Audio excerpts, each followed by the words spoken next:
Hello, welcome to the SCG Tour Online Championship Qualifier #1. I am Nick Miller alongside Michael Bonde here. Pleasure to have you on. I've done a lot of interviews for the SCG Tour, but we don't get to talk to players around the world that often. And one thing, even though we're kind of in a bad time and we don't get to hold in-person events, for the SCG Tour, we get to have players from around the world now competing in our events. And it's a pleasure to have you on. How are you doing? Thank you so much, and it's a pleasure to be here, and I'm doing kind of great, actually. Thank you very much. Now, one thing that I love about this event is when you saw the announcement for the SCG Tour Online come up, you mentioned how you wanted to be the first European player to win an Open and qualify for this event. And I love the story about when you won the Open in Worcester back in 2013, even though it was pre my time. Take us through that time, because I know you had traveled over with some of your other friends, and take us through that whole story, because I love this one. It's been told to me for a long time. Yeah, so it was like in my just before I broke through to the professional scene, and I asked on Twitter if anyone wanted to travel in the US during like the summer vacation, and Joe Larson said that he wanted to, and we made a trip for 2 months where we just traveled to every single GP and SCG Tour in like the area. And then Thomas Enevoldsen and Christopher Larsen got there 1 month later, and all of a sudden we were like a group. And then Todd Anderson and Brad Nelson asked us if we wanted to go to the pre-release in Roanoke. So we rented a car, went down to Roanoke, stayed there for I don't know, a week or so, 10 days maybe. Went to Richmond, top 8'd the team GP, me, Thomas, and Christopher, and then we went to Worcester, where I won the tournament. So like a perfect round, what's it called? Like end of a great trip.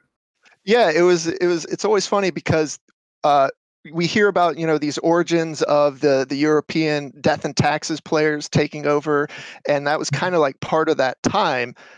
You of course won the Standard Open with the Aristocrats deck. Yeah. But Thomas and y'all were playing the D&T deck as well, and he put up a top 8 I think in that time as well. And obviously you guys ended up teaming together, winning a Grand Prix later on as well. Yeah. I think Thomas top 4 in Cincinnati, where he got beat by Caleb Durwald with like a Tesserator deck. It was before Death in Texas was like super popular, and somehow he had like an invitational invite, and us or me. Winning Worcester also gave an invitational invite. So that was like the last tournament of the circuit. That's why Thomas went there as well. And I think I lost to Dave Shields for top 8 at that invitational, where we went 7-0-1 and 8-0 with Death in Texas as well. Yeah, and then you guys got roped into meeting up with Brad and Todd and the Roanoke crew. And I know even later on, Larson came back for another pre-release. I think it was Magic Origins at some point. So your guys' connection has been really interesting. Yeah. And for some Europeans, you guys know Roanoke a lot better than a lot of the Americans here. Yeah, I think when Michael Majors was living in Roanoke, I think Christopher Larsen went there and just stayed there for like 2 weeks or 3 weeks or something like that. And I think maybe he visited Brad as well. I haven't come back. I didn't have the time, but it was definitely like a pleasure to meet the upcoming grinders at that point. I guess they were established as well, but now they're like superstars. But at that point, they were like SCG grinders, and now they're, you name it. Yeah, now, so you had the goal. You've already qualified. I think you were the first player to qualify for the championship qualifier here. You ran off the 4-0 with Mono Red early on. And it looks like you've been playing a lot more of these daily events, trying to queue for the seasonal one. So, is that your goal as well? And what have you been playing in those events? Or are you just sticking with Mono Red? Yeah, my daughter is like sleeping at a time where it's super convenient to play like the 3 for the European ones. It's a 3 p.m. Tournament, and everyone's playing pretty fast, so it's like over in 3 hours. So you can get like 4 hours of very good Magic in from 3 to 6 p.m. So I've just been playing like 5. I think I went 3 times 3-1, 1-0-2, and then a 4-0.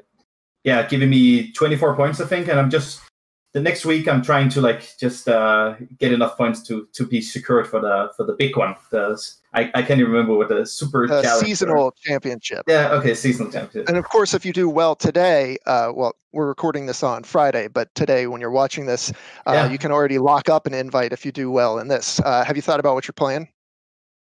Yeah, so I think everyone's playing Band or Timur Rec because it was really like the powerhouses of PT1 and PT2. And in 1 week, I don't think people necessarily broke it. So I've been testing a little bit with Cavalcade Red. I played the one where Louis Del Toro, who just came out of a top 8 of the PT. Right, and is also playing in this event. Yeah, he got the 10 points from forrowing against me. I went 3-1. I played Cavalcade Red. It's like a super aggressive red deck with a lot of 1-drops and the Cavalcade that deals 1 damage. Just to try and go under. Yeah, it seems pretty good if you don't want to play Rakdos Knights, which is also one of the decks that's like hyper aggressive in the format. What do you think about the format in general? A lot of people have issues with the ban situation coming off of the banning of Agent and Fires and all that, and with Wilderness Reclamation taking over. Do you feel like the format can be attacked, or is it just Growth Spiral's world? Well, I know a lot of people like on Twitter always like barraging people who say that the format can be attacked. Andrew Ellenberg said like everyone thinks they beat Rec, so let them come. But I think the bigger tournaments, the more the really good players and tuners actually get to play. So having the SCG Tour, like the in real life events, being like a little bit off schedule right now, you haven't really had the players really testing and playing every single week to try and fine tune the decks and just beat Timur. I think SCG has like a lot of how do you say that in English? They have a lot of credit to evolve the metagame because it's not always the same. They try to like beat each other each week because it's they have something to play for. But only playing Magic Online, you don't really see. You just see the established metagame and not really anyone attacking it. So I think it is attackable, but people just don't put in the time because there's not really a big tournament. You have a handful of top finishes as of late. You had about 4 or 5 Grand Prix top 8s. You had the Mythic Championship top 8, which kind of puts you into GIF history. Yes. What's it feel like getting to live on with that celebration and just every couple of weeks or whatever you'll scroll through Twitter and just see it and just be reminded of that? Yeah, I'm what someone will call the boomer generation. I'm like 33, so I was not quite sure what a GIF was. I think I've probably like sent a GIF like a couple of times in my life. So when this was like blowing up and everyone was like retweeting, I was like, wow, okay, this is a thing. This is definitely a thing.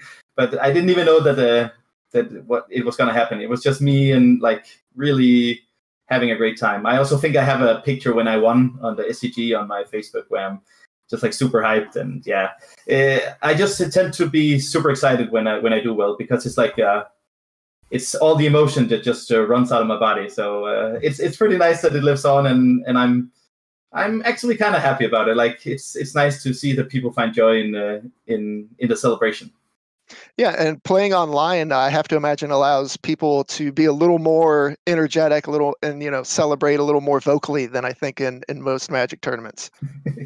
Yeah, that is true. That is true. Question here. This is a little trivia. I want to see if you can figure this one out. You were obviously the first European to win a SCG Tour event. Can you name the second one? Yes, I think I can. It's a Swedish one. No, was he the second one? I know there's at least 2 Europeans who won. There's Mark Koenig. There you go. That's the one I was thinking of. Yeah, and then there's a Death and Taxes player as well. He's a Swedish one. He's friends with all the good Sweden. What is his name? Wow, Per Nyström. He won with Death and Taxes as well. That's right. I didn't even factor that one in. That one just flew under the radar. So we've had 2 D&T players, which is pretty good. Yeah. Another question here, what have you been doing these 3 months or so while everyone's been kind of locked inside their houses, riding it out? Obviously, we have Magic to play online. What are some of the other things you've been doing to keep yourself occupied? So I've done like a lot of like objectives in the house. Like I put up some pictures and built like a plant box for garden. What's it called? Like for lettuce and stuff out on my new terrace.